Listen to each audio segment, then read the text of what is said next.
Le projet de ce soir est d'ordre historique, bien sûr. Il consiste à essayer de balayer 2 siècles, le 19e et le 20e siècle, à propos des architectures institutionnelles. Alors pourquoi 2 siècles? Eh bien, c'est partir de la Révolution. Je vais commencer par un truisme, si vous le permettez. La Révolution a tout de même apporté le plus extraordinaire bouleversement institutionnel que la France ait jamais connu et qu'elle connaîtra probablement par la suite, puisque ce sont non seulement l'ensemble de ces institutions qui ont été modifiées, mais c'est la cartographie de ces institutions et c'est aussi l'esprit d'uniformisation et de centralisation des institutions qui se trouvent transformées. Et tout ce que va faire les périodes qui vont suivre la Révolution, on peut dire jusqu'en 1950, 1960, va consister à mettre en œuvre ce gigantesque projet révolutionnaire.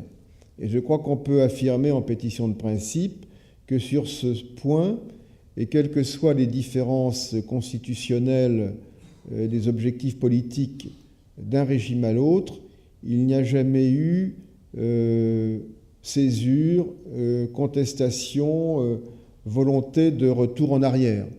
La Restauration a mis en œuvre les décisions de l'Empire et de la Révolution. La Troisième République a poursuivi l'œuvre achevée par le Second Empire.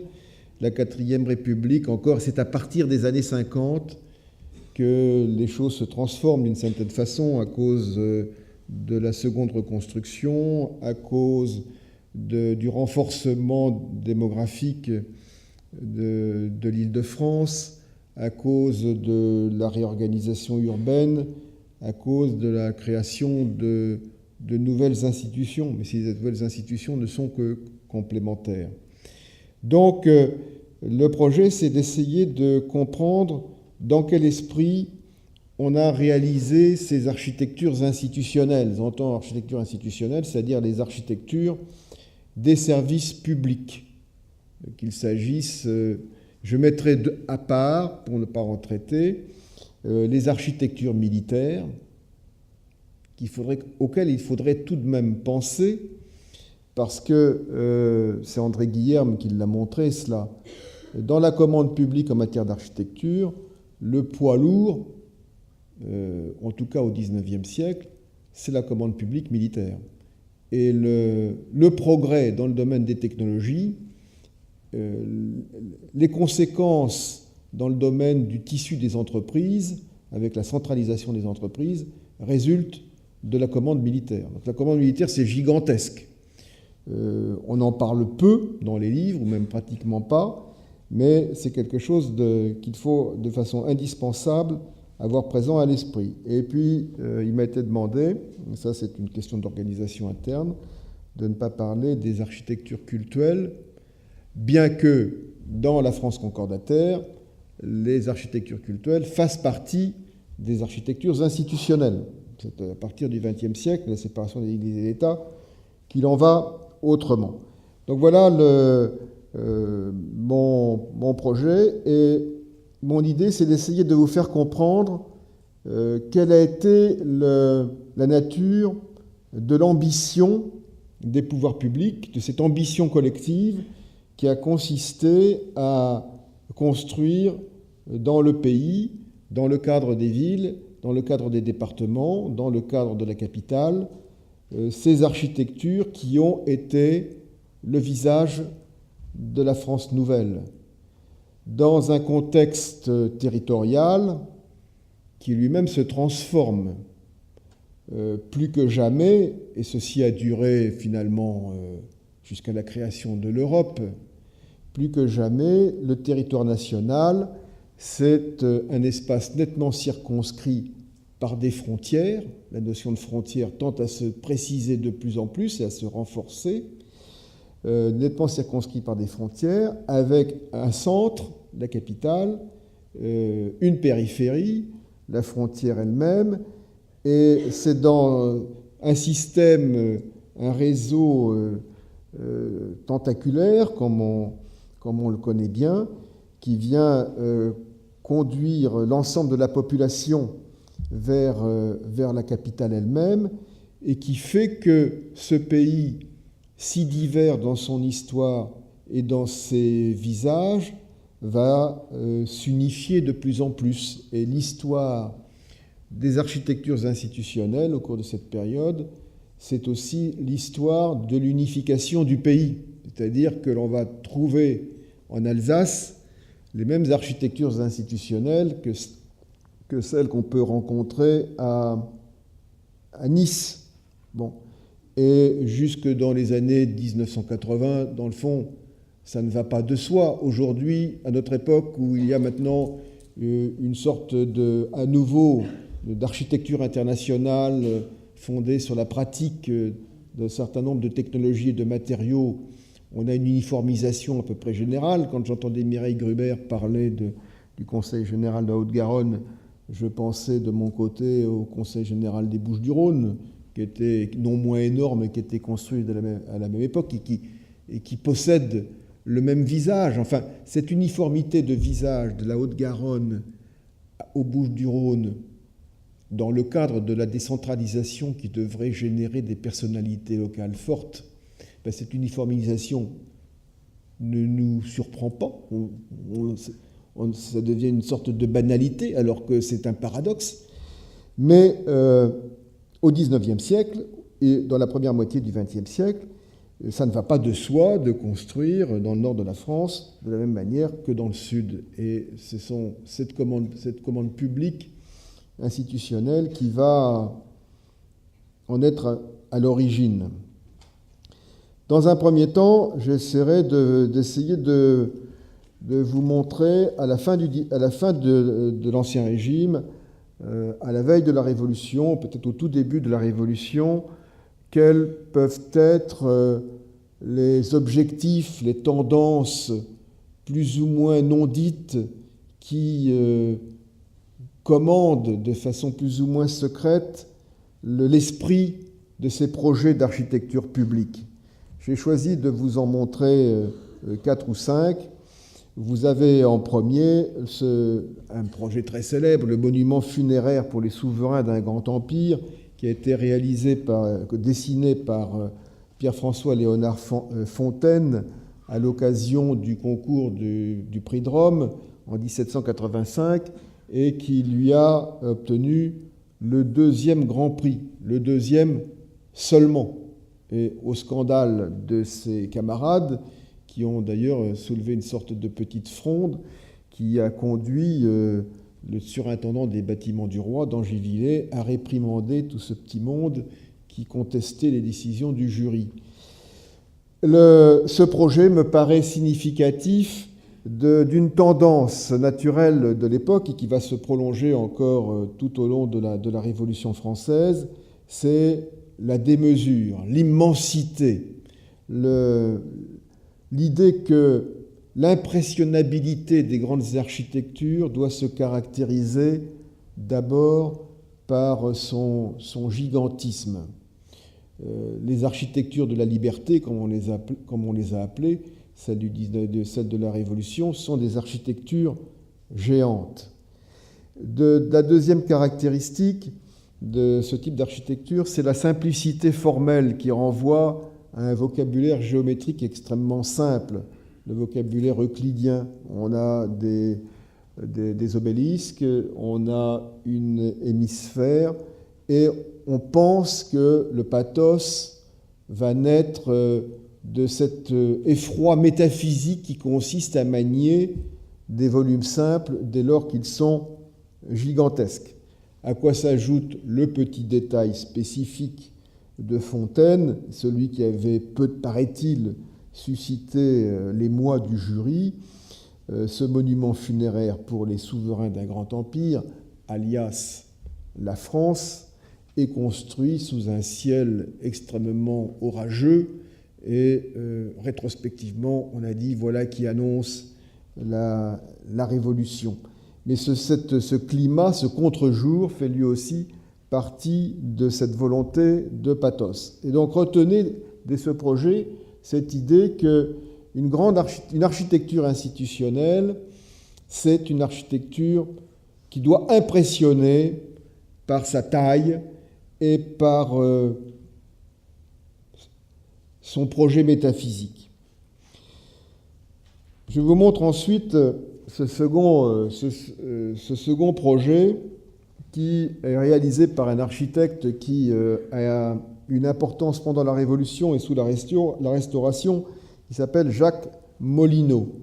Molinot a travaillé pendant la Révolution avec un député de la noblesse de Bretagne qui était passé à l'aile gauche de la Révolution, Kersin, et ils ont, ce qui n'a pas empêché de se faire guillotiner, et l'un et l'autre ont publié un ouvrage, lui, Molinot a fait les projets figurés, sur le style à donner à la grande architecture publique. Et voici un exemple des conceptions de Molinot. C'est un projet de palais national à la Madeleine, qui date de 1791. Donc nous sommes dans la période de la tentative de monarchie parlementaire. Il s'agit de construire un palais pour les organes délibérants. On a compris que les différentes salles, notamment depuis le jeu de paume, posent de gigantesques problèmes d'ordre fonctionnel, et on commence à réfléchir à la création de formes architecturales qui soient à la fois symboliquement expressives et efficaces sur le plan des fonctions.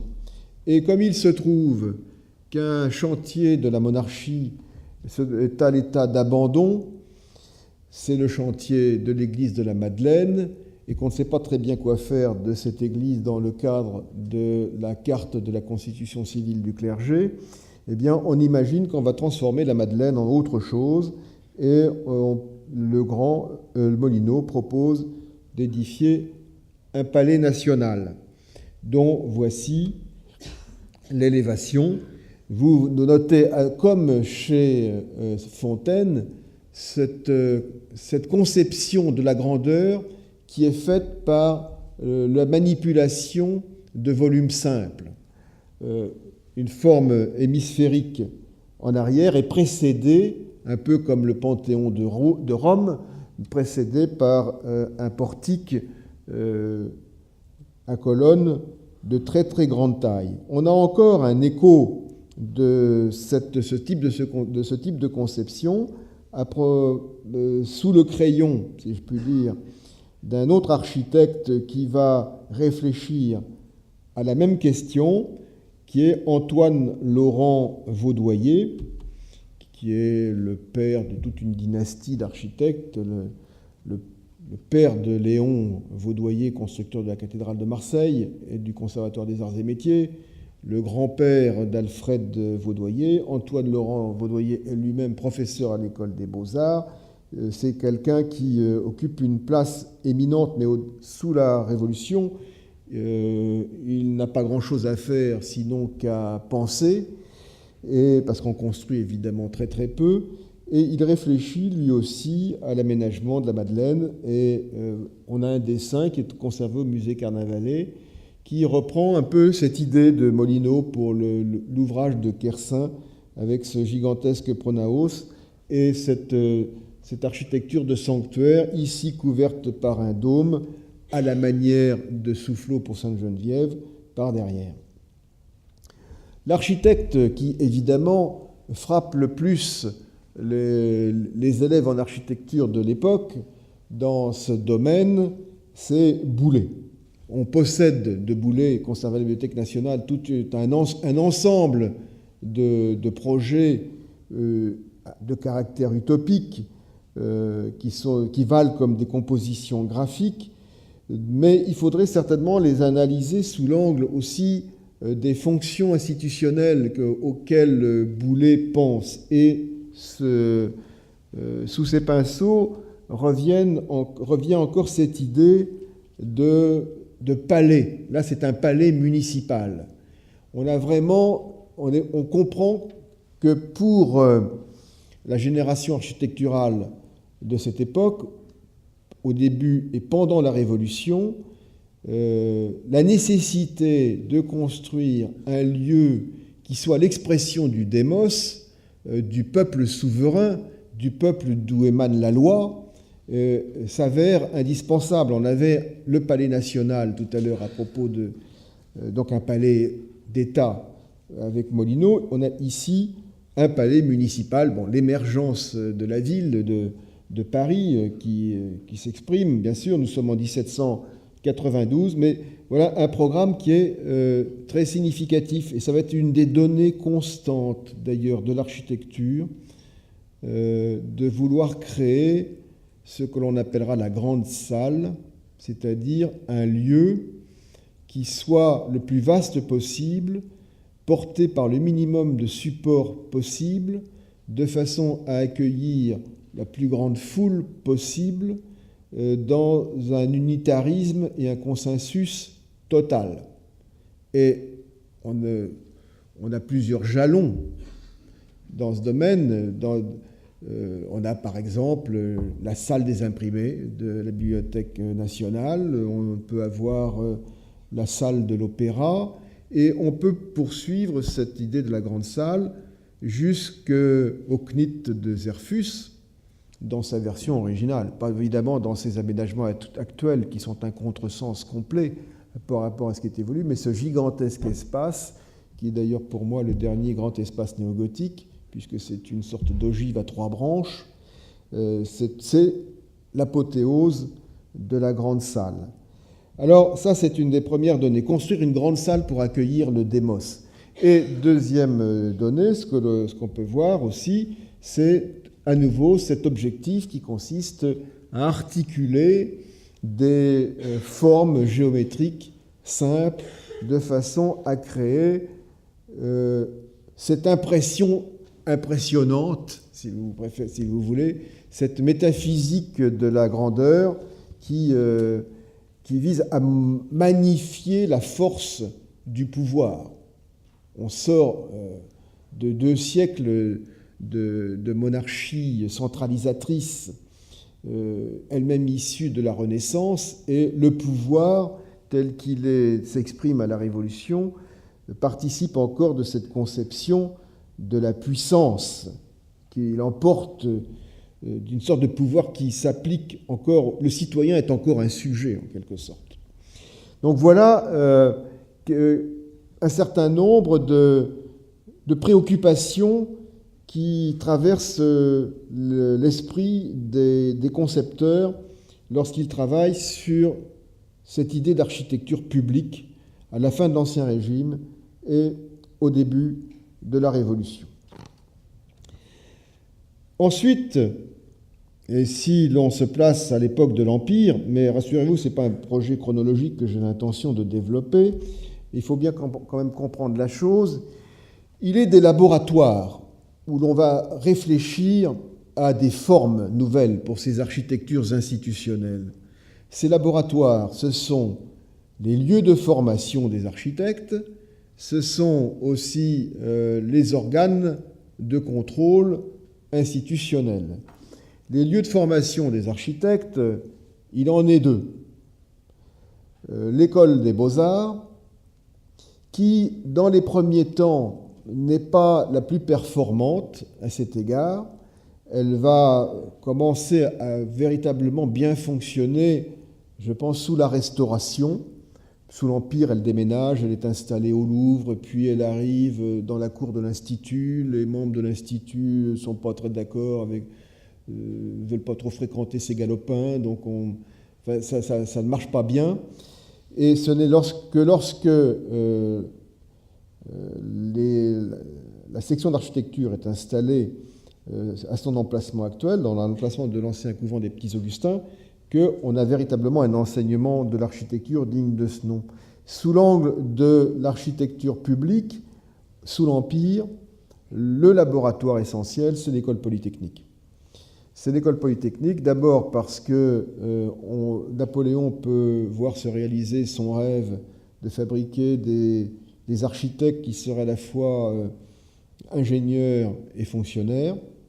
Donc il serait capable de produire une sorte de conception collective, je ne dis pas anonyme, mais collective. Et il se trouve qu'il y a un personnage qui remplit parfaitement l'objectif, qui est le professeur d'architecture du moment, qui est Jean-Nicolas Louis Durand, qui va de façon systématique, et dans 2 ou 3 ouvrages majeurs, vous avez ici Nicolas Louis Durand, avant 1820, dans quelques ouvrages majeurs, proposer une réflexion typologique sur l'architecture publique. Son principal ouvrage consiste à constituer un gigantesque corpus d'images groupées par thème de fonction et ramener tous à la même échelle de façon à garantir une parfaite lisibilité. Et de surcroît, ces planches sont organisées de telle façon qu'on a un regard panoptique. On peut voir à la fois le bazar d'Ispahan et la Piazza Navone, si vous voulez. Et ça, c'est quelque chose d'extrêmement neuf et pédagogiquement très très fort. L'enseignement de Nicolas Louis Durand va déborder très rapidement le strict cadre des ingénieurs des ponts et chaussées formés à l'école polytechnique. Il va avoir d'ailleurs un écho à l'école des ponts et chaussées par l'intermédiaire d'un architecte-ingénieur qui s'appelle Mandar, mais il va avoir un impact très fort à l'école des beaux-arts. D'ailleurs, on n'a pas suffisamment étudié les liens qu'il y a entre l'école des beaux-arts et l'école polytechnique. Plusieurs polytechniciens ne négligent pas de passer au XIXe siècle le concours du Grand Prix de Rome, et certains d'ailleurs deviennent professeurs à l'école des beaux-arts. Il y a ce lien, cette idée qu'il y a une dualité absolument manifestée entre ingénieurs et architectes, les artistes d'un côté, les scientifiques de l'autre, est une idée qui est fausse, puisque de toute façon, dans le corps professoral, on trouve des gens qui participent de plusieurs types de formations. L'école des beaux-arts, à partir des années 1820-1830, fabrique suffisamment d'architectes pour que ces architectes puissent nourrir l'ambition de ne pas rester à Paris, et de façon à pouvoir se rendre en province et organiser un réseau d'architectes départementaux qui vont être désignés par les préfets et qui vont être chargés de réaliser ces grands projets d'architecture publique. Et c'est là qu'on voit intervenir le second laboratoire auquel je faisais allusion tout à l'heure, de réflexion sur les formes institutionnelles, qui est le Conseil des bâtiments civils. C'est-à-dire que l'on voit des architectes formés à Paris, à l'école des beaux-arts, s'installer en province, être désignés comme architectes départementaux par les préfets, recevoir des commandes d'architecture publique dans différents domaines, présenter ces projets par le biais d'une procédure de plus en plus complexe au Conseil des bâtiments civils, qui depuis 1795 possède la vocation de vérifier tout projet d'architecture publique, du lavoir et la fontaine jusqu'à la cathédrale, disent les inspecteurs généraux de l'époque très très fièrement. Et donc, ce système, qui va durer jusqu'après la moitié du XXe siècle, va contribuer à uniformiser complètement cette architecture, en tout cas à faire en sorte que l'expression des institutions soit la même d'un département à l'autre. Alors on voit donc toute une nuée d'architectes proposer des formes et des programmes dans tous les domaines. Faut-il construire des préfectures ? La première méthode va consister à faire de la réutilisation de monuments anciens. Ce que l'on va faire un peu partout d'ailleurs. le stock de bâtiments religieux, d'édifices nobiliaires est considérable, et donc on va utiliser des bâtiments anciens. Certaines préfectures sont encore aujourd'hui dans des bâtiments d'Ancien Régime. Mais pour des raisons multiples, on va être conduit à créer des préfectures nouvelles. Qu'est-ce qu'une préfecture ? Voilà le type de question qui est parfaitement inédite à l'époque. Une préfecture, ce n'est pas comme une intendance. Ce n'est pas simplement un hôtel particulier pour le préfet. La complexification et la création de bureaux, les conditions d'accueil du public, enfin en tout cas d'un certain public, les notables bien sûr, va conduire à la création de formes et de programmes nouveaux. De surcroît, cette fonction préfectorale, qui n'est pas nécessairement parfaitement admise dans les débuts, a besoin de s'exprimer avec force dans les villes de préfecture, et donc on va construire des bâtiments absolument à la hauteur de ces ambitions préfectorales. Vous avez ici la préfecture de Montpellier, qui est due à un architecte qui a fait l'aller-retour entre Montpellier et Paris dans le cadre de sa formation, et qui s'appelle Abric, et qui, vous voyez donc, une architecture qui tient à la fois du palais, de l'architecture d'hôtels particuliers, mais qui en même temps s'oriente vers une architecture qui est plus adaptée au bureau, cette donnée nouvelle qu'est le bureau.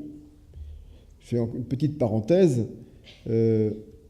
Sous l'Ancien Régime, le bureau n'existe pas vraiment, un petit peu à Versailles, mais enfin, on travaille surtout par commission, c'est un mode traditionnel de fonctionnement. On a beaucoup de commissions sous la monarchie de Juillet, mais plus on avance dans le siècle, plus les commissions disparaissent et sont remplacées par de bureaux, c'est-à-dire par un agent qui agit seul dans un cadre extrêmement hiérarchique. Donc ça suppose un mode de fonctionnement et d'architecture tout à fait différent. Vous avez des préfectures qui sont encore beaucoup plus palatiales que celle-ci. Je penserais par exemple à la préfecture de Marseille, qui a été construite par celui qui avait été le préfet de police du 2 décembre, Maupas. Maupas fait construire une préfecture tellement fastueuse à Marseille qu'il s'en fait blâmer par Napoléon III lui-même, c'est-à-dire qu'il était vraiment allé trop loin. Voilà donc un premier type de programme. Un deuxième type de programme, ce serait les hôtels de ville. Il faut construire de nouveaux hôtels de ville.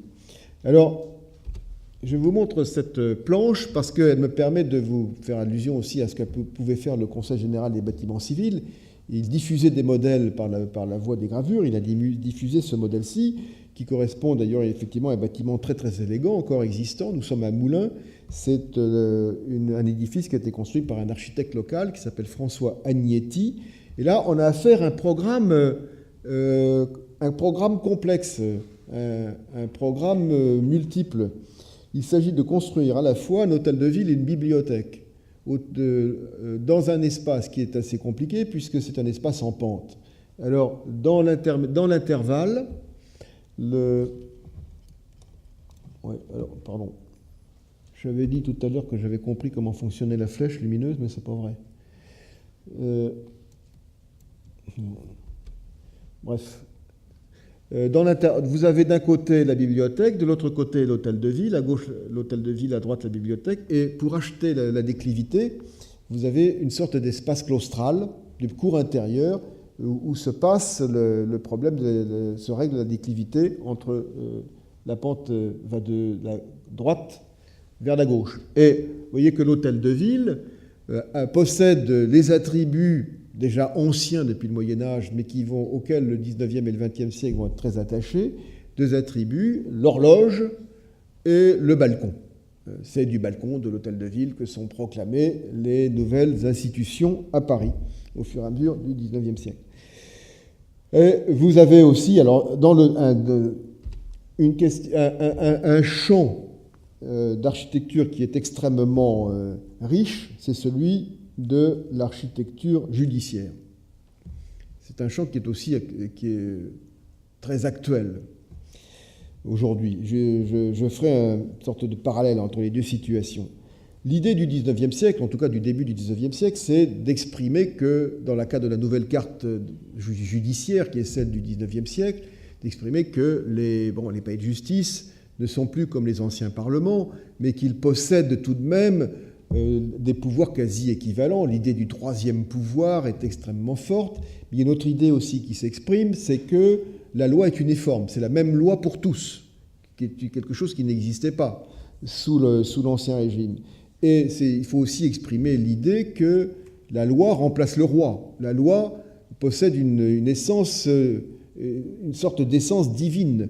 Le palais de justice devient le temple de la loi. Et toutes ces architectures judiciaires vont être conçues comme des temples.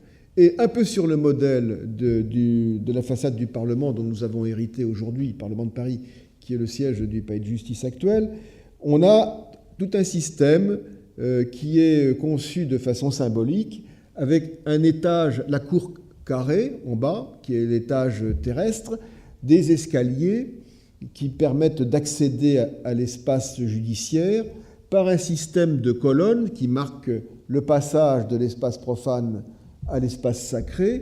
Et tous ces espaces qui sont sous les escaliers, les enfers, les inferiora, sont consacrés comme à Paris, à des fonctions de force, en particulier semi-carcérales. Et à l'intérieur, vous avez ici, c'est un projet d'Abel Blouet, qui va participer à la construction du palais de l'Arc de Triomphe. À l'intérieur, les différentes salles sont conçues comme des espaces sacrés, des espaces religieux. Je n'ai pas le temps de détailler, mais tout le mobilier de la salle d'audience, depuis l'espace où se trouve le magistrat du siège, avec les tables de la loi par derrière, le parquet où est le représentant du gouvernement, tout ceci est conçu comme un espace strictement religieux. Et ces architectures, voilà le projet correspondant selon un plan en gris parfaitement caractéristique. Vous voyez que l'architecte pense la spécialisation des activités judiciaires selon ce plan en grille. Quand on regarde un autre projet dû cette fois à Labrouste, c'est un projet de cour de cassation, donc la juridiction suprême. Vous voyez cet effort de pathos qui est celui qu'il veut mettre en évidence dans son projet, dans le lavis d'en bas. Vous avez, dans une sorte d'abside,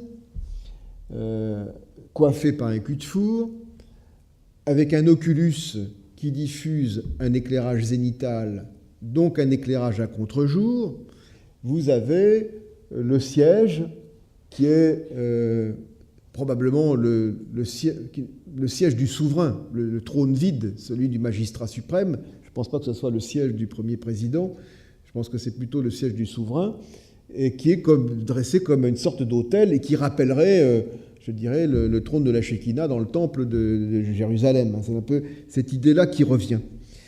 Alors, à partir de ces conceptions qui sont méditées à l'École des Beaux-Arts, revues par le Conseil des bâtiments civils, on a donc toute une série d'architectures judiciaires qui vont s'organiser dans le pays. Je passe vite. Ça ira du palais de justice d'Orléans, construit par un charmant architecte qui s'appelle Pagot, entre 1821 et 1824, ou encore le palais de justice d'Angoulême, qui a été réalisé par Paul Abadie père, le père de celui qui a construit le Sacré-Cœur de Montmartre. Nous sommes en 1825. Vous voyez, ce sont des sièges de juridiction, sièges de tribunaux de grande instance, donc pas des monuments majeurs, mais qui sont caractérisés par cette conception sacralisante de la loi sous la forme de temple. Mais vous pouvez avoir des bâtiments beaucoup plus impressionnants. C'est le cas de la Cour d'appel de Lyon, le palais de justice de Lyon, due à Louis-Pierre Baltard, le père de Victor Baltard des Halles. Vous voyez que c'est ce gigantesque péristyle qui fait un écran absolument majestueux côté Saône. Nous sommes en 1835. Et à l'intérieur, Baltard organise ces espaces selon un type qui va être très largement suivi au Palais de Justice de Paris par Duc et Domé. D'abord, un grand espace de salle des pas perdus qui sert à un petit peu d'aiguillage et qui est organisé un peu comme une architecture de thermes à la romaine. Et de part et d'autre, vous avez les différentes juridictions, avec évidemment dans l'axe le plus terrible, la juridiction de la cour d'assises. Et les autres salles, vous voyez, sont organisées, et comme je vous le disais tout à l'heure, comme de façon très symbolique, comme des espaces extrêmement sacrés. Et l'habileté de ces architectes est de transformer la moindre nécessité fonctionnelle en sacralité. Je pense par exemple à la question des ouvertures. Bon, il n'est pas question, dans quelque espace judiciaire que ce soit, d'avoir des ouvertures pratiquement de plein pied. Ça va poser des problèmes de sécurité, soit de l'extérieur vers l'intérieur, soit l'inverse. Donc il faut remonter les architectures vers le haut, les ouvertures vers le haut. Mais du coup, on crée une lumière en contre-jour, une lumière sacralisante. Tout l'espace proprement judiciaire se trouve dans une pénombre qui ne fait qu'accentuer la terribilità de la cérémonie. C'est bien comme ça qu'est comprise la manifestation de la justice au XIXe siècle. Ou encore, voici le palais de justice de Bordeaux, compris par Thiac, qui est un élève de Victor Louis, qui va achever d'ailleurs l'opéra de Bordeaux. Nous sommes entre 1831 et 1848. Vous voyez, il s'agit de construire de grandes façades qui sont destinées à magnifier la présence de la justice du troisième pouvoir dans la ville. Mais en même temps, on voit s'organiser une réflexion sur la fonctionnalité des lieux, c'est-à-dire que de plus en plus, on se rend compte qu'il faut des bureaux pour les magistrats, il faut distinguer les différents espaces. Le palais de justice ne peut plus être compris au fur et à mesure que l'on avance dans le temps, simplement comme un assemblage de salles autour d'une salle des pas perdus.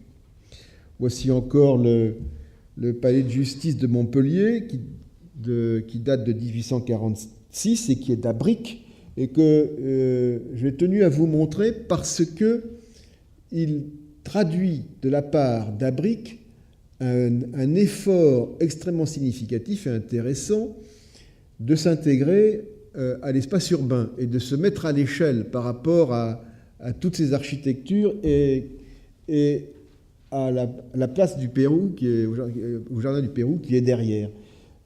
Ces architectures-là ne sont pas des architectures coup de poing.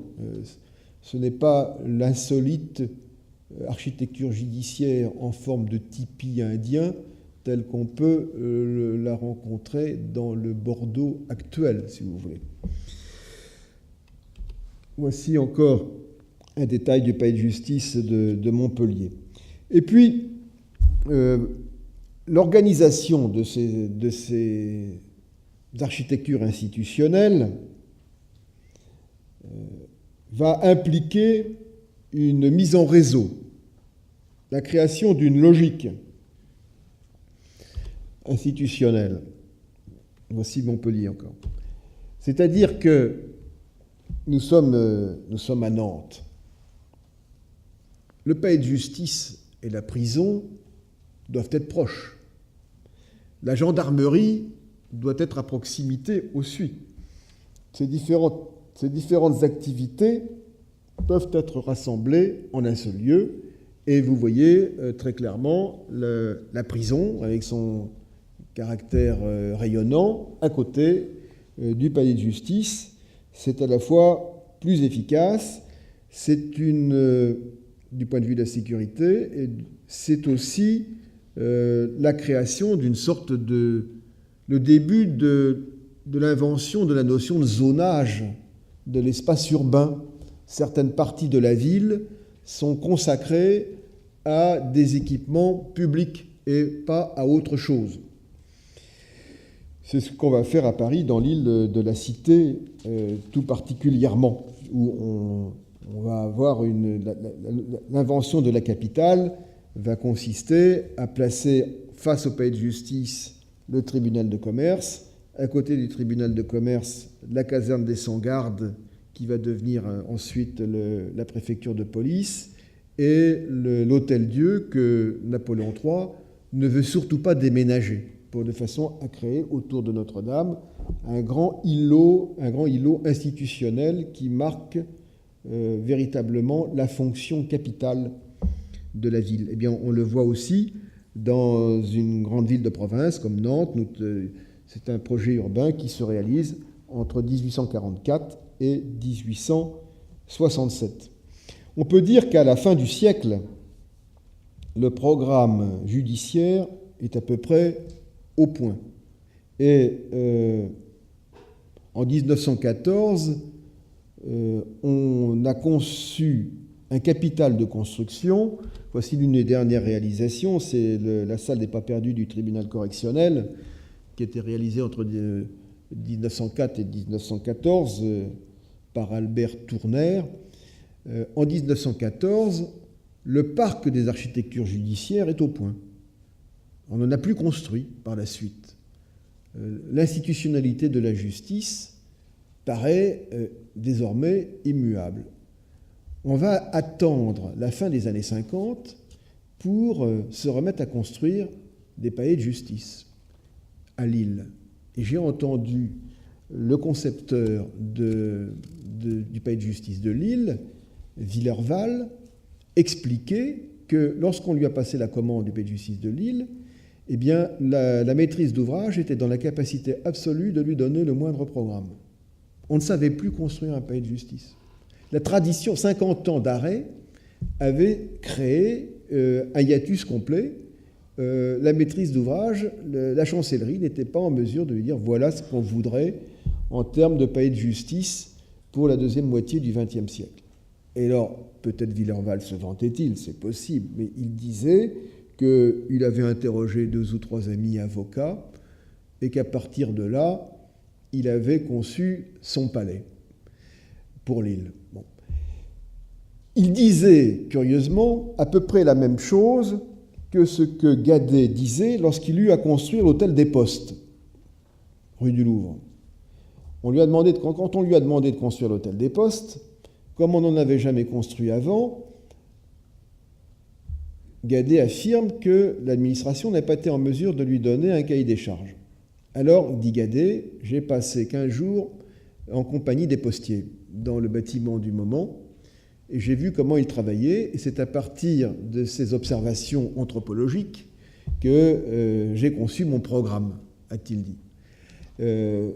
C'est intéressant de voir que sur le long terme, la réflexion collective conduit à l'élaboration de programmes et de formes, et que dès qu'il y a un hiatus, eh bien, il n'y a plus ni programme ni forme, il faut tout réinventer, et c'est souvent à ce moment-là qu'on voit réapparaître des individualités et l'ego de l'architecte.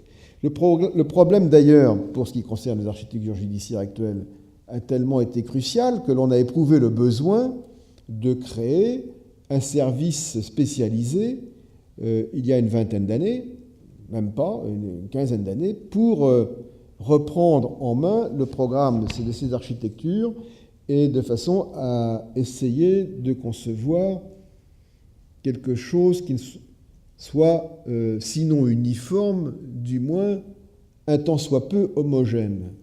La vérité la plus objective conduit à dire qu'on n'y est pas véritablement arrivé, parce qu'il n'y a aucun rapport entre le palais de justice de Nantes, tel qu'il a été réalisé par Jean Nouvel, et la maison de justice de Draguignan, construite par Yves Lion, au-dessus du marché, et du parking du marché. Un autre cas de figure, c'était la prison. Alors, sur le thème de la prison, les architectes du début du XIXe siècle possèdent des images fortes. La prison de Claude-Nicolas Ledoux, pour le projet de Claude-Nicolas Ledoux pour Aix-en-Provence, ces formes d'architecture parlante, dont le caractère à la raffiné, primitiviste, doit être suffisamment rébarbatif et exprimer la terreur.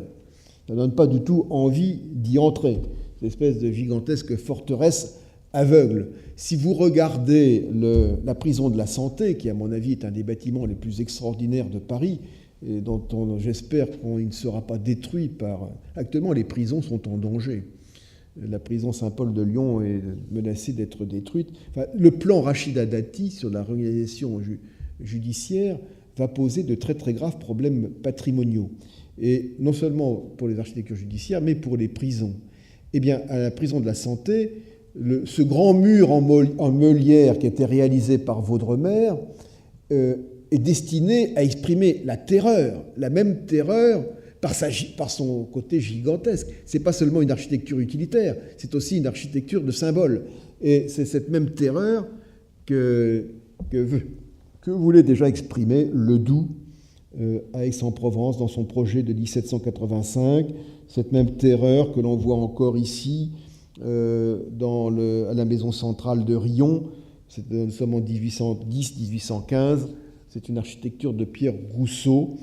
Alors évidemment, ces idées de prison vont se conjuguer, cette conception de prison va se conjuguer avec d'autres idées à la mode, notamment ce que je faisais allusion tout à l'heure, la conception de la prison panoptique, le système rayonnant, l'œil de la surveillance, la chapelle se trouvant au centre, un très bel exemple étant à Auxerre. Si vous allez à Auxerre, je vous recommande d'aller voir non pas les édifices médiévaux que tout le monde a déjà vus, mais il y a deux choses absolument fascinantes à Auxerre. Ce sont les silos sur les bords de l'Yonne, qui sont absolument prodigieux par leur taille. Et puis une rue dont le nom m'échappe. Vous avez deux architectures rayonnantes de part et d'autre.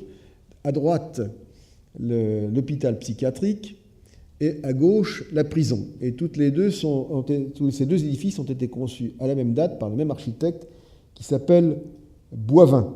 Et Boivin, entre 1853 et 1856, a construit la prison sur un mode un peu néo-gothique, plus aimable que le système de Ledoux, mais d'ailleurs il faudrait savoir pourquoi, à un moment donné, on a construit ces architectures carcérales d'apparence un peu plus douce. Alors justement, je parlais tout à l'heure d'hôpital, c'est aussi un programme qui doit pouvoir être examiné de près en tant qu'architecture institutionnelle. Les prolégomènes en sont donnés par Jean-Nicolas Louis Durand, qui propose le premier modèle d'architecture en épi, avec l'idée qu'on doit pouvoir faire une classification des malades, les ranger par sexe aussi, et donc on a d'un côté les hommes, les femmes, et de différents bâtiments pour les différentes maladies. Cette idée est transposée assez vite aussi dans le domaine de l'architecture psychiatrique, et c'est donc peut-être dans ce secteur-là qu'on a les plus beaux exemples d'architecture de ce genre. Je prendrai tout d'abord comme premier exemple l'architecture de l'hôpital d'aliénés du Mans, qui est dû à Félix Delarue. C'est un bâtiment qui a changé d'affectation, mais qui a été globalement sauvé aujourd'hui. Alors on imagine les quartiers qui sont plantés de façon très symétrique dans des architectures extrêmement calmes, au sein d'un jardin à la française, parfaitement ordonnancé, car tout ce qui touche à la nature, au paradis terrestre et aux travaux agricoles est de nature à améliorer la santé mentale du malade. Et on pense aussi, cela fait partie du traitement moral, que le calme des lignes de l'architecture, la symétrie, tout ceci va permettre la remise en ordre des idées intérieures. L'exemple le plus extraordinaire qui ait été réalisé dans ce domaine, c'est l'hôpital psychiatrique de Charenton. construit justement par un architecte polytechnicien. On oublie que Gilbert est polytechnicien. Il a aussi construit l'Hôtel-Dieu, mais son chef-d'œuvre, c'est Charenton, avec de part et d'autre de cette extraordinaire chapelle, un peu à la manière du temple de Neptune à Paestum, que Labrouste encore dessiné à la fin des années 1820. Vous avez les quartiers avec ces colonnades, ces espaces de cloître, ces impressions de semi-liberté spatiale. Ce bâtiment a été construit entre 1838 et 1845. Et la loi de 1838, la grande loi sur l'organisation des secours psychiatriques, va imposer à chaque département de construire un hôpital psychiatrique. C'est à partir d'ailleurs de ce moment-là que l'on va créer véritablement une inspection générale et services psychiatriques et que va commencer à naître la polémique déjà presque anti-psychiatrique sur les internements arbitraires. C'est-à-dire que plus on s'est mis à construire, plus on a exprimé le besoin d'enfermer, et plus il y avait de gens à l'intérieur, plus il a fallu continuer de construire des bâtiments, et donc il y a eu des protestations des psychiatres et de l'opinion publique dans ce domaine. Il faut aussi penser à ce qui tourne autour de l'architecture de l'alimentation. C'est un point auquel Napoléon était très attentif. Il avait compris que les révolutions se faisaient surtout lorsque les ventres étaient vides. Donc il avait tenu à ce que des organisations d'approvisionnement soient parfaitement au point. C'est la même idée qui a présidé d'ailleurs à la démarche de Napoléon III lorsqu'il a fait reconstruire les halles. Pas de paix sociale sans distribution efficace des vivres. Alors, je vous propose un édifice célèbre. C'est la halle, voilà encore la chapelle de Charenton. Un édifice célèbre, c'est la halle au blé d'Ambert. Un édifice circulaire qui est conçu comme sur le modèle de la halle au blé à Paris, qui a été construit entre 1816 et 1830. Il est célèbre à cause des copains. Je ne sais pas si vous avez lu Les Copains, mais dans Les Copains fixent sur la carte un point noir qui les dévisage. Il y a Ambert. Alors ils décident d'aller à Ambert et de se donner rendez-vous à minuit devant l'entrée de la halle au blé. Et malheureusement, ils ne savaient pas que c'était un édifice circulaire, donc ils ont beaucoup de mal à se retrouver en pleine nuit dans ce lieu. Donc c'est pourquoi c'est un édifice important. Un édifice qui est rentré dans la littérature. Vous avez aussi l'architecture des abattoirs. Voici les abattoirs d'Urbain Vitry à Toulouse, construits à la même époque. Et puis, un dernier point, un dernier type de fonction auquel il faut penser, qui va commencer de se développer à partir des années 1850, c'est l'architecture des écoles primaires. Les petites communes vont concevoir des programmes multifonctionnels, genre mairie-école, autour de la place publique. Enfin, l'espace public rural, au XIXe siècle, c'est généralement un espace qui a été conquis sur le cimetière. On supprime le cimetière autour de l'église, on déplace le cimetière en périphérie de façon à répondre aux normes d'hygiène, du moins le pense-t-on, et sur cette place mise au carré, on va construire les petits équipements publics, en particulier la mairie, l'école, éventuellement le lavoir, etc. Et donc, parmi ces exemples d'écoles, un très joli modèle qui est dû à Aillan-sur-Tholon. Aillan-sur-Tholon est connu par l'église de Viollet-le-Duc, mais il y a aussi l'école qui est due à un disciple de Viollet-le-Duc qui s'appelle Gilbert Amet. Et Amet a tout conçu, de la tête aux pieds, y compris les petites guérites destinées au pipiroum des enfants, lesquelles obéissent à des normes qui sont prescrites par l'inspection générale primaire, bien évidemment, car rien dans ce domaine n'est conduit à se faire au hasard. Alors voilà un premier panorama, si vous voulez, d'architecture institutionnelle. On pourrait lancer un deuxième coup de projecteur du côté de Paris, de la capitale. Paris n'est la capitale de la France que depuis une date récente quand même. C'est la Révolution qui fait de Paris la capitale du pays. Elle est peut-être auparavant la capitale intellectuelle, la capitale culturelle, la capitale économique et tout ce que vous voudrez, mais ce n'est pas la capitale institutionnelle. Donc ce n'est pas la capitale. L'effort du XIXe siècle va consister à faire d'un certain nombre de villes véritablement des capitales, c'est-à-dire des sièges de tous les pouvoirs. Et c'est ce qui va falloir, des pouvoirs essentiels. Et c'est ce qui va se passer pour Paris. Je prends par exemple, premier exemple, le pouvoir parlementaire. Paris est la seule ville d'Europe dans laquelle le bicamérisme s'exerce dans deux lieux différents. C'est quelque chose de tout à fait étonnant. On a le palais du Luxembourg et le palais Bourbon. Comment les choses s'expliquent-elles?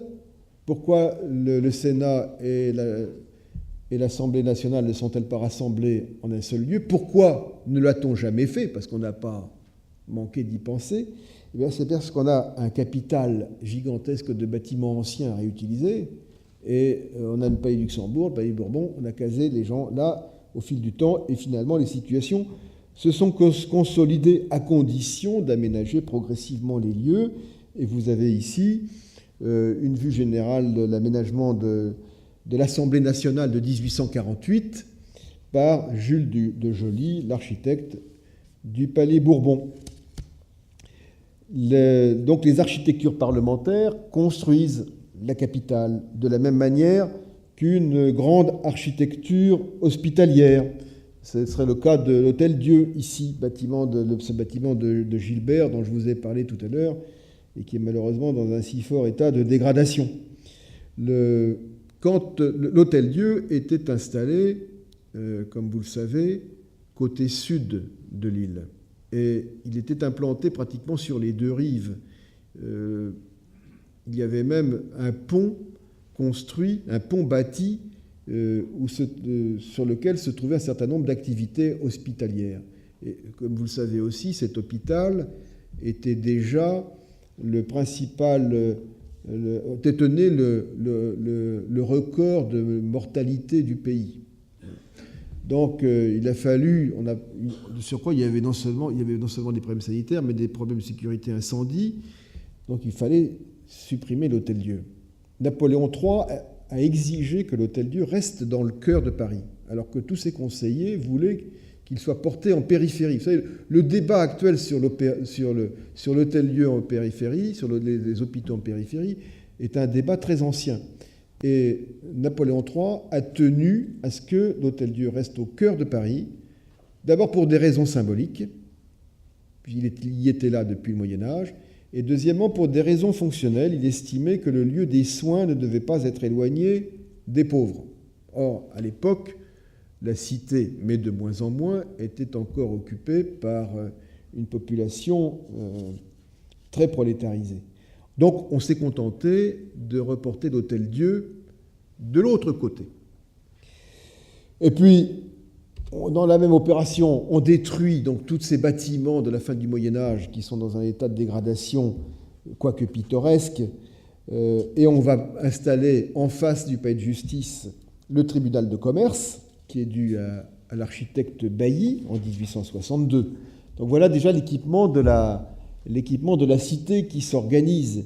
Et puis vous avez l'organisation aussi des arrondissements. Les différents arrondissements de la capitale, qui arrivent au nombre de 20 à partir de 1860, nécessitent la construction de mairies. Dans le premier arrondissement, Jacques-Ignace Ittorf est chargé de construire la mairie. Et il construit une mairie qui se veut une sorte de contrepoint de Saint-Germain-l'Auxerrois. Vous voyez qu'on a d'un côté une architecture, l'architecture de la fin du Moyen-Âge, et de l'autre côté une architecture néo-renaissance, puisqu'on se met dans l'idée qu'à l'époque, le néo-renaissance, c'est ce qui convient le mieux aux mairies. Et puis, comme il y a un trou au centre, Haussmann a l'idée, de lui qui est protestant, de vouloir rappeler le carillon de la Saint-Barthélemy. Donc il va commander une tour portant carillon, et il va s'adresser aux deux architectes, Lassus pour Saint-Germain-l'Auxerrois et Hittorf pour la mairie, et il va leur demander de se mettre d'accord pour construire une tour, un beffroi, un carillon. Les deux architectes s'entre-déchirent, Haussmann n'est pas facile, il dit dehors tous les deux, et choisit Balue, qui va construire le bâtiment que vous avez là.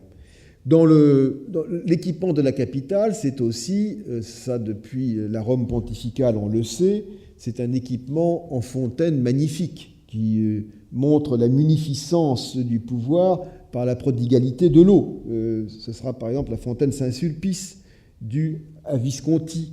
Et puis ça va être les équipements de loisirs, les grands équipements de loisirs, l'opéra, avec ici la façade de l'Opéra Garnier, qui est destinée à succéder à l'opéra que Debré a construit rue Le Pelletier. Ça va être aussi les équipements d'enseignement. Puisqu'on centralise les grandes écoles dans la capitale, il leur faut des lieux adéquats. C'est ainsi qu'on va installer dans l'enceinte des Petits Augustins l'école des Beaux-Arts. Voici l'école des Beaux-Arts telle qu'elle se présente en 1840. Vous avez encore toute une série d'éléments qui n'ont pas été encore dérobés par les maniaques du patrimoine, la vasque de Gaillon ou l'arc de Gaillon qui n'est parti qu'en 1978. Félix Duban va poursuivre cette construction sous le Second Empire avec la façade sur le quai que vous connaissez par son caractère absolument et tout à fait étonnant. L'architecture d'enseignement, c'est aussi l'architecture universitaire. Dans ce domaine, la France est très en retard. Elle est déjà très en retard. Elle a cessé d'accroître son retard en matière d'architecture universitaire. En tout cas, on a déjà choisi un parti contre lequel aujourd'hui on voudrait revenir, qui est de construire des palais pour la science universitaire, et non pas des campus. Et on va construire par la suite le palais de la Sorbonne, mais on construit bien un peu avant cette gigantesque façade, cette prodigieuse façade, colossale, écrasante façade dans Paris, étonnante, qui est due à Ginin pour l'école de médecine sur le boulevard Saint-Germain. Si vous voulez avoir une raison objective de vous dire que le jury qui a choisi Garnier pour l'opéra de Paris contre Ginin a bien fait de choisir Garnier contre Ginin, eh bien regardez cette façade. Elle est prodigieuse, elle est extraordinaire. Mais si l'opéra avait été à cette aune-là, ça aurait été une forteresse absolument effroyable et terrifiante. Personne n'y serait jamais rentré, probablement. D'ailleurs, personne n'entre par là, bien sûr. Alors, vous avez le palais de la Sorbonne, 1885-1901, qui va faire de Paris le synonyme de la Sorbonne, et Sorbonne le synonyme de Paris. Un jour, je suis sauvé au Laos, et un Laotien m'a dit Paris, pour moi, c'est deux choses, c'est Pigalle et la Sorbonne. Bon. Il n'y a pas de grande architecture institutionnelle pour Pigalle, bien entendu, mais ce palais de la Sorbonne, ce gigantesque palais que l'on va construire à ce moment-là, va faire, même s'il y a un retard explicite en matière de construction universitaire, va faire de Paris une grande capitale intellectuelle.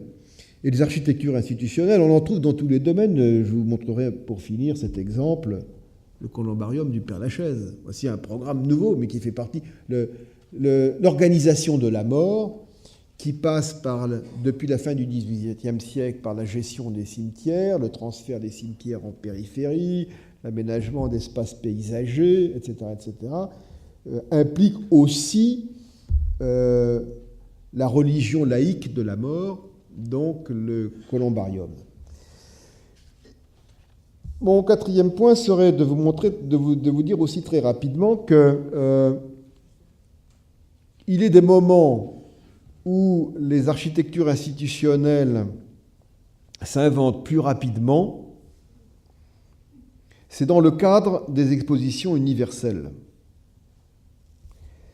Car les expositions universelles permettent de réfléchir très vite à des équipements nouveaux, et de ces équipements nouveaux qui sont généralement voués à l'éphémère, on en conserve un certain nombre.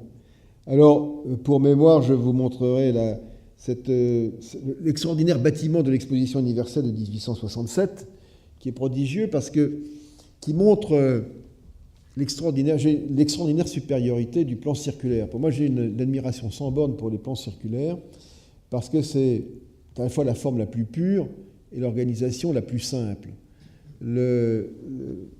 Krantz et Hardy ont organisé un système concentrique qui se découpe comme des tranches de camembert par pays.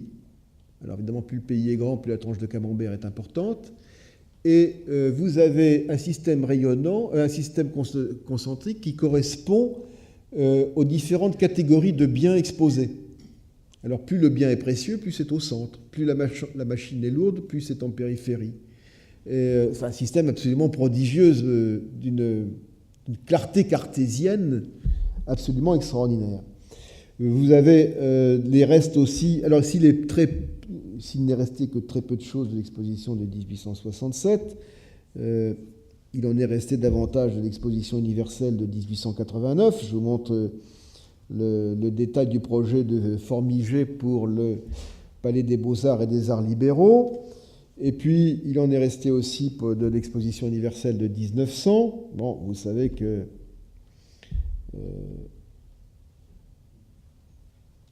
le Petit Palais, le Grand Palais, et puis une diapositive qui est mal placée, c'est le Trocadéro, bien sûr, reste de l'exposition universelle de 1900. Donc ces grandes expositions ne débouchent pas seulement sur des manifestations de courte durée, mais contribuent à marquer durablement Paris, quitte à susciter de prodigieux énervements et même d'incompréhensibles énervements. Il faudrait faire l'histoire des poussées d'urticaire qu'a suscité la construction du Grand Palais. C'est un bâtiment sur lequel la modernité s'est systématiquement acharnée. Même aujourd'hui encore, il y a des partisans de la démolition du Grand Palais. Enfin, c'est tout à fait étonnant. C'est un bâtiment issu de l'exposition universelle. L'entre-deux-guerres, dans le domaine des architectures publiques, va faire peu de choses. Ce n'est pas, à mon avis, qu'on ait manqué de moyens pour ce faire, mais c'est qu'on est arrivé à un point d'équilibre. Ce point d'équilibre, il est occasionné, à mon avis, par la stagnation démographique. C'est-à-dire, si la population n'augmente pas, à quoi bon construire plus ? On peut trouver un certain nombre d'équipements nouveaux pour des fonctions nouvelles, mais il n'est pas utile de construire de nouvelles préfectures. Le nombre de départements n'augmente pas. On ne va pas créer de nouvelles mairies, on ne va pas créer on crée des écoles primaires, bien sûr. Là, c'est un secteur qui est un secteur nouveau. Mais beaucoup de secteurs n'évoluent pas. Alors, quelques exemples tout de même. Le garde-meuble, construit par Perret entre 1834 et 1836, ou tout à côté d'ici, le musée des travaux publics. L'architecture muséographique dans un secteur très particulier, dans un secteur tellement particulier qu'il sera de courte durée, puisque ce bâtiment va perdre toute sa fonction, et aujourd'hui même, on récuse l'idée qu'il puisse y avoir un musée pour les maquettes de l'ancien musée de la République. Un secteur qui va se révéler très novateur et très actif, c'est le domaine des postes et du téléphone. L'architecture des postes va utiliser les services d'architectes spécialisés, par exemple le Chœur pour les centraux téléphoniques, qui sont d'extraordinaires bâtiments par leur côté aveugle. Et à Lyon, Michel Rouspitz, Grand Prix de Rome, élève de Tony Garnier, va construire l'un des bâtiments très intéressants à Lyon, qui est l'Hôtel des Postes sous Édouard Herriot, en 1838. Si l'on se portait maintenant un petit peu du côté de l'étranger, à cette époque-là, je jetterai un coup d'œil avec vous, si vous voulez bien, du côté de Genève et du projet pour la Société des Nations. Parce qu'en fait, voilà une grande architecture institutionnelle pour une activité totalement nouvelle, et à propos de quoi tout doit s'inventer. Il faut créer un bâtiment qui exprime la solidité de ces nouvelles institutions internationales et en montrer l'autorité. C'est la raison pour laquelle, à juste titre, à mon avis, on a choisi le projet de Nénaud. Le vieux Nénaud, celui qui avait construit dans sa jeunesse la Sorbonne, qui réalise le Palais des Nations en 1927, est celui qui, dans le fond, produit une architecture palatiale extrêmement majestueuse, qui est d'ailleurs tout à fait en écho avec le néoclassicisme à l'antique de l'époque, et qui se justifie parfaitement. Il se justifie, à mon avis, mieux que d'autres projets concurrents, qu'il s'agisse du projet de Giudetti, qui est quand même, à mon sens, beaucoup plus compliqué, qui donne pas cette impression d'unité et de force, de symétrie que l'on a toujours admis dans l'architecture publique, en tout cas jusqu'à l'époque. C'est ce que Napoléon disait de Versailles. Fontaine disait à Napoléon, il faut mettre de la dissymétrie dans Versailles, c'est un peu monotone. Et Napoléon lui disait, vous n'avez rien compris, c'est précisément cette symétrie qui fait la grandeur de Versailles. Et bon, le projet de Nénaud l'emporte sur celui de Giudetti, à cet égard, de même qu'il l'emporte sur celui de Boileau, pour la même raison. Quant au projet de Le Corbusier, évidemment, on dira aujourd'hui que le jury avait tort, mais il n'exprime pas cette dimension d'intemporalité, de monumentalité, de puissance et d'autorité que voulaient les concepteurs de la Société des Nations, institution toute nouvelle et dont il fallait qu'elle crée absolument son prestige en peu de temps. Alors, dernier point, voyons un petit peu les choses aujourd'hui, enfin en tout cas dans les dernières décennies. Ce qui a changé la donne, c'est de nouvelles commandes et un nouvel état d'esprit. Je pense qu'avec la création de la Ve République et la création du ministère de la Culture, on oriente, évidemment, on braque le projecteur sur tout un secteur qui restait un peu diffus. On en fait à nouveau un grand projet politique qui est la commande publique en architecture institutionnelle. Et en même temps, on va prendre une décision que je trouve, pour ma part, très étrange, sur laquelle il faudrait que les historiens se penchent, qui est la suppression de l'organisation qui remontait au directoire du Conseil des bâtiments civils. Cette organisation continuait de contrôler toute l'architecture publique, en tout cas dans ses formes. Et puis, ceci a paru, en tant que police architecturale, obsolète, et on a estimé préférable de laisser à chaque ministère constructeur le soin de gérer lui-même ses propres constructions et de définir ses propres critères. Donc l'idée d'unité d'architecture institutionnelle disparaît. Le deuxième événement qui va avoir des conséquences énormes, à mon avis, c'est la suppression du concours du Grand Prix de Rome. À partir du moment où on supprime les bâtiments civils, on supprime le concours et le corps des architectes des bâtiments civils, c'est-à-dire de ceux qui avaient été spécialisés dans cette architecture publique. Mais comme on supprime en même temps le concours du Grand Prix de Rome, on supprime le deuxième grand laboratoire où l'on fabriquait ces architectures publiques. Et on va perdre la mémoire de toute une réflexion multidécennale qui remonte à l'Ancien Régime en la matière. C'est-à-dire qu'à chaque fois, il va falloir réinventer le fil à couper le beurre, en quelque sorte. Et ce qui va conduire à créer un disparate nécessaire. Or, c'est dans le même temps que la commande publique va exploser pour des questions de réorganisation institutionnelle et de développement démographique. On va créer les départements de la région parisienne, on va créer des villes nouvelles, les populations rurales vont s'agglutiner tout autour de Paris, il va falloir créer de nouvelles structures, et là, eh bien, les architectes vont être conviés à construire des formes et à réinventer. Ce que je vous disais tout à l'heure à propos de Villeurval va se faire à propos de chaque projet. Chaque concepteur va devoir concevoir à sa façon l'architecture institutionnelle, le visage qu'il faut donner à l'architecture institutionnelle.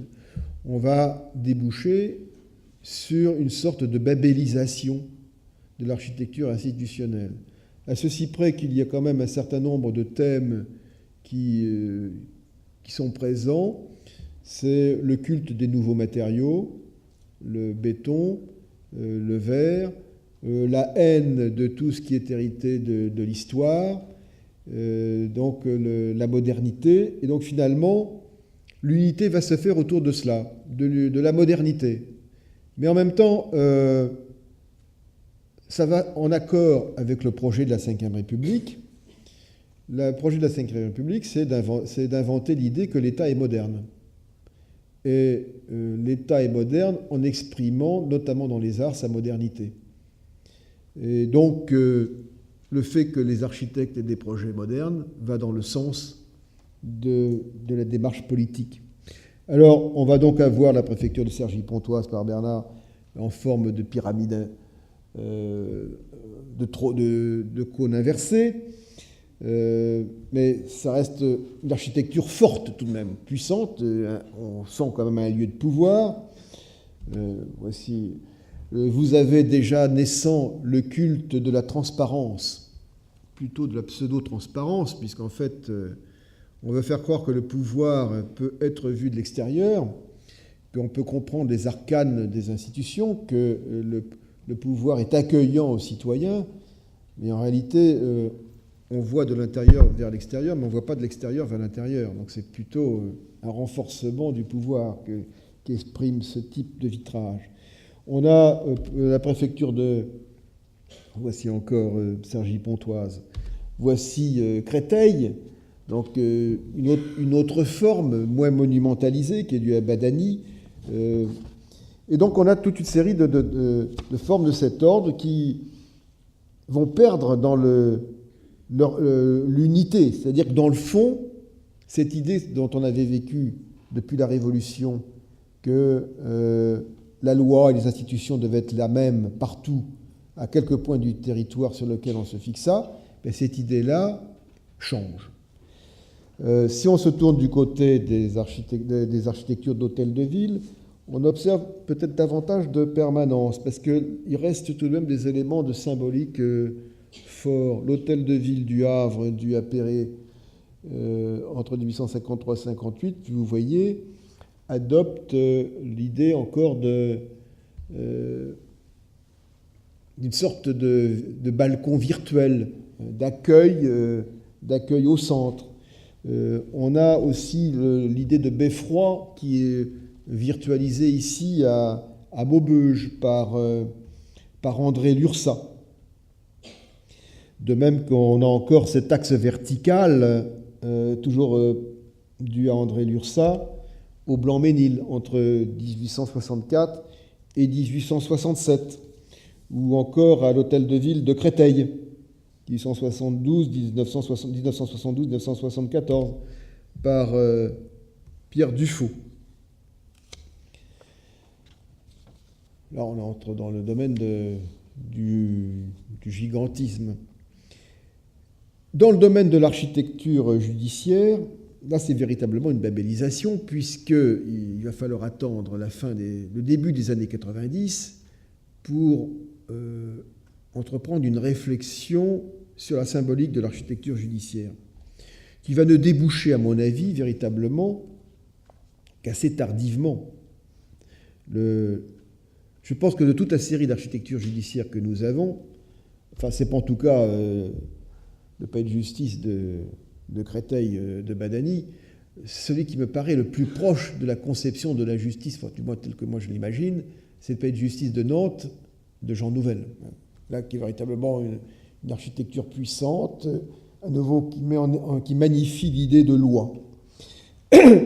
Alors, on a aussi d'autres programmes qui viennent s'exprimer, qui se manifestent. Alors, je prends comme cet exemple, parce qu'il faut parler de cet architecte si talentueux, ces deux architectes si talentueux, la bibliothèque pour enfants de Clamart, de Renaudy et Riboulet, qui, avec ses imbrications de formes circulaires. L'idée, c'est que, d'abord, les architectes communistes ou proches du communisme sont très intéressés par tout ce qui touche à l'enfance et y attachent beaucoup de soins.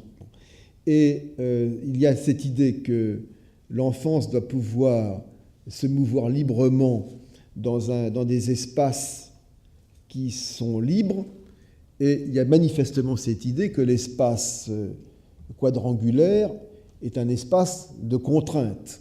Et on a d'où la raison de ces espaces circulaires qui viennent s'imbriquer les uns dans les autres et qui produisent effectivement l'impression d'une déambulation enfantine extrêmement amusante et intéressante, la bibliothèque pour enfants de Clamart. Mais cette circularité, on la trouve aussi, mutatis mutandis, dans un édifice beaucoup plus impressionnant, qui est la maison de la radio d'Henri Bernard, qui est inaugurée en 1963. Là, c'est l'un des grands avatars du plan circulaire dont je vantais les mérites tout à l'heure. Le voici, sauf que lorsqu'on est dans la maison de la radio, on se perd assez facilement. Je ne sais pas si l'organisation actuelle répond au schéma d'origine, mais les mérites de la circularité ne me paraissent plus aussi évidentes. Deux exemples, enfin, pour finir. La tour EDF de Moreau et Lagneau, construite en 1974, et la maison des sciences de l'homme de Marcel Lotz en 1970. Si on arrête le compteur à cette époque, on pourrait poursuivre par d'autres exemples. Qu'est-ce qu'on voit? Que cette architecture institutionnelle, aujourd'hui, ne possède à l'évidence ni l'unité, ni la force, ni la volonté de symbole de l'époque antérieure. Enfin, la forte idée produite par la Révolution n'est plus présente dans le contexte de ces années-là. L'utilitaire prédomine, la volonté d'exprimer la modernité par des matériaux préfabriqués, industrialisés et limités au verre et au béton précontraint, finalement raréfie la capacité anémie la capacité symbolique de ces architectures. Or, une architecture institutionnelle, c'est d'abord une architecture qui exprime l'esprit des lois, l'esprit des institutions. Et tout ce que l'on peut espérer de l'architecture publique, c'est qu'elle exprime à nouveau cet effort d'expression de l'esprit des lois. Ce n'est pas un travail qui relève de l'architecte solitaire dans son agence, c'est le fruit d'une réflexion collective qui s'enseigne dans les écoles et dans les ateliers, qui nécessiterait de la part des institutions une réflexion dans le cadre des organes de contrôle, qui impliquerait de la maîtrise d'ouvrage, des conceptions claires des programmes, et pas seulement des objectifs d'économie, qui sont toujours des motifs à court terme, et qui supposerait enfin, de la part du corps social, une véritable idée de ce qu'il est et de ce qu'il veut être. Donc, mesdames et messieurs, la suite au prochain numéro. Dans 50 ans, nous ferons le point.